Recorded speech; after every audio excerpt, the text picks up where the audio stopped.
In this video, I'd like to talk just a little bit about the big picture of what's going on here with my big toe, virtual reality, and these physics experiments. You know, what's the big picture? Well, my big toe is really a theory of consciousness. It's an understanding of what consciousness is, how does it work, you know, what can it do, what can it do. It's a model of existence in that sense, given that consciousness really defines our existence. If we're not conscious, then we're not aware of any existence. So it's a model of existence and a model of consciousness. As it turned out, this model of consciousness had some basic logic that built it up, and that same logic started answering questions about physics, about quantum mechanics, about relativity, about tunneling, about other sciences, not all just physics, but other sciences. It started to explain things in our world and in our inner experiences in such a way that we had an understanding of why these things happen. It made the paranormal normal. If you understand consciousness, then you can understand some of the artifacts of consciousness, such as telepathy, such as intent, things like the placebo effect. How is it that when your intent changes, your health changes, connections between the body and mind? All these things then fall out with easy explanations once you understand how consciousness works. It was a surprise that you can also understand most of the big paradoxes in physics and how they work with the exact same logic being applied. Okay? So that's the overstructure. We're talking about consciousness being fundamental and this physical reality of ours being a derivative of that consciousness system. Now, I call that system the larger consciousness system, and it's an information system, and it computes this virtual reality, and we are pieces of consciousness that play avatars in this virtual reality in order for us to evolve the quality of our consciousness. Science would have you believe that consciousness is somehow manufactured in the brain. Matter of fact, they have a name for that process. They call it the hard problem. How the brain manufactures consciousness is the hard problem. Well, the reason why it's such a hard problem is that consciousness is not manufactured in the brain. So trying to prove that it is really a hard problem, because that's not the way it works, you see. Consciousness is the main thing, the fundamental thing. And we in this virtual reality are derivatives of consciousness. We're a virtual reality produced by consciousness. So understanding consciousness as the big thing, the overall thing, the primary thing, the fundamental thing is key to this idea. Well, as long as it stays up in the philosophical clouds, then it doesn't get too exciting, and a lot of people say, well, kind of, so what? But once you start to realize that when you understand consciousness, you can understand what's going on in this physical reality. You understand the science better, and you understand yourself better.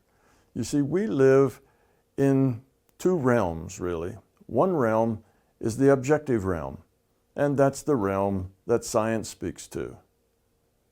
The objective realm, you know, this chair, my body, these are objective things. But then we also live in a subjective realm.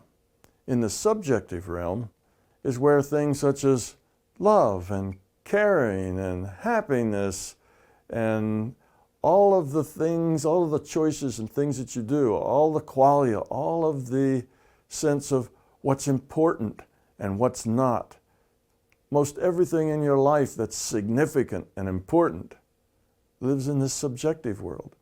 It has to do with your relationship relationships are primarily subjective. Relationships are the core thing we have here with our interaction with other things and with other people. All of that is subjective. And this understanding of consciousness lets you do science, gives you understanding in that subjective realm. You see, science only looks at the objective. If you understand consciousness, you get to understand the subjective and the objective. Both worlds are laid out perfectly clear and logically.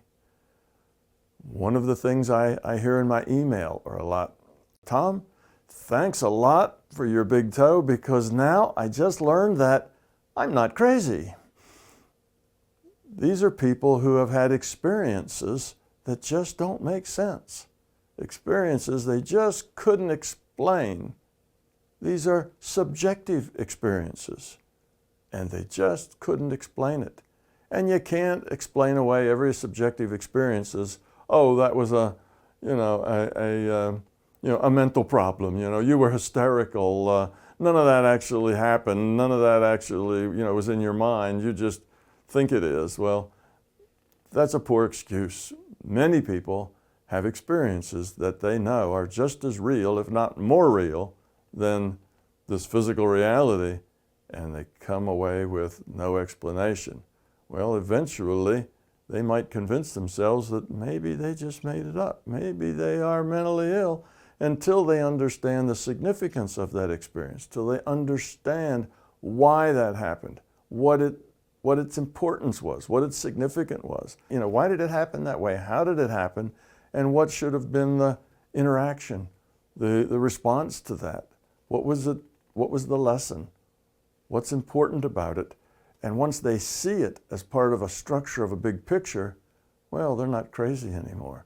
It all makes sense. And that's what an understanding of consciousness brings to you.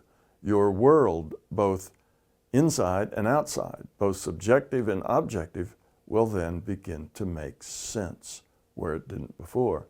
All the science that didn't make sense becomes sensible science with logical derivatives, and all the internal experiences, your happiness, your struggle, your joy, your misery, all makes sense. Why are you miserable? Why are you happy? It all makes sense when you understand consciousness. Why are you frightened? Why do you get angry? Why do you have these buttons that set you off when people push those special buttons that give you a very strong emotional reaction? It all makes sense. It's all there for a reason. It's all there for a purpose. And most of it's all there because you put it there, even though you don't realize it. So that's the subject for this little video, is consciousness is fundamental. And if you understand how consciousness works, you can understand how you work, how the world works, and how you and the world and everybody else interact into one big thing that is all connected.